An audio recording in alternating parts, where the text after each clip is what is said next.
बिस्मिल्लाहिर्रहमानिर्रहीम। अस्सलामुअलैकुम। कैसे हैं आप लोग सब? Welcome back to my channel. आज मैं बनाने जा रही हूँ बहुत ही मज़ेदार कच्चे कीमे के कबाब। बकरा ईद की स्पेशल रेसिपी और बहुत झटपट से तैयार होती है। यहाँ पे मैंने बोल में कीमा ले लिया है, हाफ़ के जी बीफ का कीमा है। और आपको ये मेक श्योर करना है कि कीमे में पानी बिल्कुल भी ना हो। साथ ही साथ मैं इसमें अदरक लहसुन का पेस्ट ऐड कर रही हूँ और इसमें हम स्पाइसेस भी साथ साथ ही ऐड करते जाएंगे। यहाँ पे मेरे पास है हाफ़ टी स्पून में इसमें नमक ऐड करें, नमक अपने टेस्ट के हिसाब से ऐड करें। हाफ़ टी स्पून इसमें जाएंगी लाल मिर्चें, हाफ़ टी स्पून इसमें जाएंगी कुटी हुई लाल मिर्चें, हाफ़ टी स्पून इसमें जाएगा गरम मसाला पाउडर और हाफ़ टी स्पून भर के ही मैं इसमें डालूँगी भुना कुटा ज़ीरा और धनिया।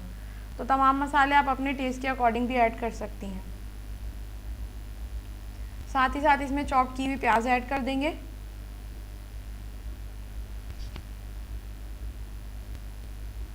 चॉप्ड इसमें हरी मिर्चें जाएंगी, 2 अदद हरी मिर्चें लिए मैंने। और थोड़ा सा चॉप्ड हरा धनिया है, तकरीबन 2 टेबल स्पून के करीब है, ये भी हम इसमें ऐड कर देंगे। और साथ ही साथ मैं इसमें आटा डाल दूंगी। आटा 2 टेबल स्पून है, इसको आपने छान के डालना है। तो बस पहले इन तमाम चीज़ों को मिक्स कर लेंगे कीमे के साथ। बिल्कुल अच्छी तरह से मिक्स करना है ताकि तमाम मसाले और हरा मसाला सब कीमे के साथ अच्छे से एडजस्ट हो जाए। और यहाँ पे देखिए अच्छा सा मिक्स हो गया है। तो बस अब मैं इसमें अंडा डालूंगी। अंडा जो है वो बिल्कुल जब भी डालने से पहले हमेशा चेक कर लिया करें। तो बस 1 अंडा हम इसमें यूज़ करें। अगर आपके यहाँ क्वांटिटी ज़्यादा हो तो आप तमाम चीज़ों को उनकी क्वांटिटी डबल भी कर सकती हैं। यहाँ पे देखिए अच्छी तरह से मैंने तमाम चीज़ें मिक्स कर ली हैं। तो बस अब इनके कबाब बनाना शुरू करेंगे। तो एक प्लेट में यहाँ पे मैंने थोड़ा सा ऑयल ले लिया है, हाथों को थोड़ा सा ग्रीस कर लेंगे। और बस जिस तरह से आप नॉर्मल एक कबाब के लिए लेती हैं थोड़ा सा कीमा, उस तरह से लेके इसके कबाब बनाने शुरू कर दें। बहुत इजी बनेंगे और ये टूटेंगे नहीं बिल्कुल भी। तो इस तरह से बस ये देखिए यहाँ पे मैंने कबाब रेडी कर लिया है और बाकी सारे कीमे के भी मैं इसी तरह से कबाब बना लूँगी। और दूसरी तरफ मैंने पैन को पहले से ही गर्म होने के लिए रख दिया है। थोड़ा सा इसमें ऑयल डाल के, ऑयल अच्छे से गर्म हो गया है, फ्लेम बिल्कुल लो है। तो बस हम इसमें कबाब डालने शुरू कर देंगे। इसको हम शैलो फ्राई कर लेंगे। कबाब जब आप इसमें डालें तो फ्लेम बिल्कुल लो होना चाहिए, क्योंकि अगर तेज़ आंच पे पकेंगे तो ऊपर से पक जाएंगे और अंदर से कच्चे ही रह जाएंगे। क्योंकि हमारा कीमा जो है वो कच्चा है, तो हमें इसको अच्छे से पकाने ताकि ये अंदर तक अच्छे से कुक हो जाए। और बीच बीच में मैं इनकी साइड भी पलटती रहूँगी, इनको टर्न भी करना है।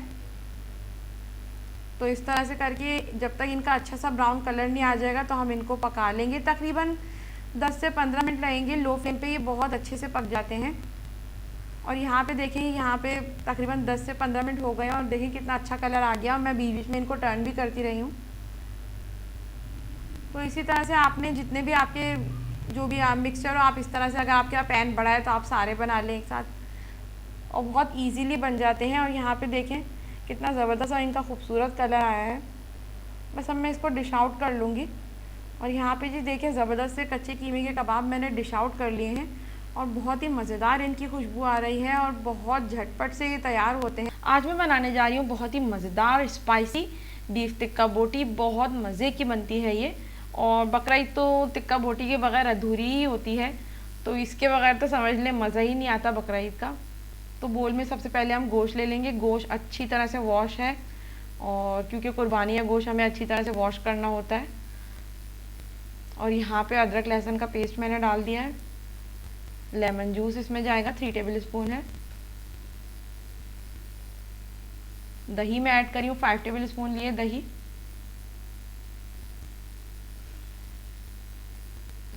और साथ ही साथ ये शान का मसाला जो है मैंने पूरा 1 पैकेट यूज़ किया है, क्योंकि गोश्त मेरे पास 1 किलो है। तो अगर आपके पास कम हो तो आप आधा किलो में जैसे आधा पैकेट यूज़ कर लें। तो मैंने 1 किलो में 1 पैकेट ही लिया, बिल्कुल परफेक्ट गया है ये इसमें। साथ ही साथ मैं इसमें मीट टेंडराइज़र भी डाल रही हूँ। और हम इनको पहले अच्छी तरह से मिक्स कर लेंगे तमाम चीज़ों को। तो इस मसाले से ये होता है कि हमें अलग से कोई भी मसाले और नहीं डालने पड़ते, ये एक पैकेट में ही सब चीज़ें होती हैं, ना नमक वगैरह कुछ भी ज़रूरत नहीं होती इसमें। यहाँ पे अच्छी तरह से मैंने मिक्स कर ली तमाम चीज़ें, तो मैं इसमें ऑयल डालूंगी लास्ट में और इसको भी अच्छी तरह से मिक्स कर लेंगे। जितने अच्छे से आप इसको मिक्स कर लेंगे उतना ही अच्छा ये मैरिनेट हो जाएगा। और इसको मैरिनेशन का टाइम देना भी बहुत ज़रूरी है, तकरीबन 4 घंटे। यहाँ पे मैंने अच्छी तरह से गोश्त को मैंने मिक्स कर लिया है तमाम मसालों के साथ, तो बस इसको 4 घंटों के लिए मैं मैरिनेट होने के लिए रख दूँगी कवर करके। तो बस यहाँ पे भी इतना इसमें वक्त नहीं लगता है। और आप देखें 4 घंटे हो चुके हैं और मैंने यहाँ पे इसको सीखों में भी लगा दिया है और बहुत अच्छे से मैरिनेट हो चुका है गोश्त। तो बस अब हम यहाँ पे इसको कोयलों पे सेक लेंगे और बिल्कुल इसको हम आराम से हमें करना है ताकि बोटियाँ हमारी गिरे भी नहीं, और इनको पलटते भी रहना है बीच में ताकि अच्छी तरह से दोनों तरफ से सिक जाएं। और बस जैसे ही सीखेंगी तो बस मैं इन्हें डिश आउट कर लूँगी। और यहाँ पे देखिए जी, मैंने ज़बरदस्त और स्पाइसी और जूसी बीफ टिक्का बोटी डिश आउट कर ली है और बहुत मज़ेदार बनी थी। इसमें मसाले वगैरह बिल्कुल बैलेंस हैं। तो आज की रेसिपी आपको कैसी लगी मुझे ज़रूर बताएं। वीडियो अगर पसंद आए तो वीडियो को लाइक करें, शेयर करें और कमेंट करना ना भूलें। मेरे चैनल को सब्सक्राइब ज़रूर करें और बेल आइकन पर ज़रूर क्लिक करें ताकि आने वाली वीडियोज़ का नोटिफिकेशन आपको मिल सके। तो अपना बहुत ख्याल रखें। अल्लाह हाफिज़।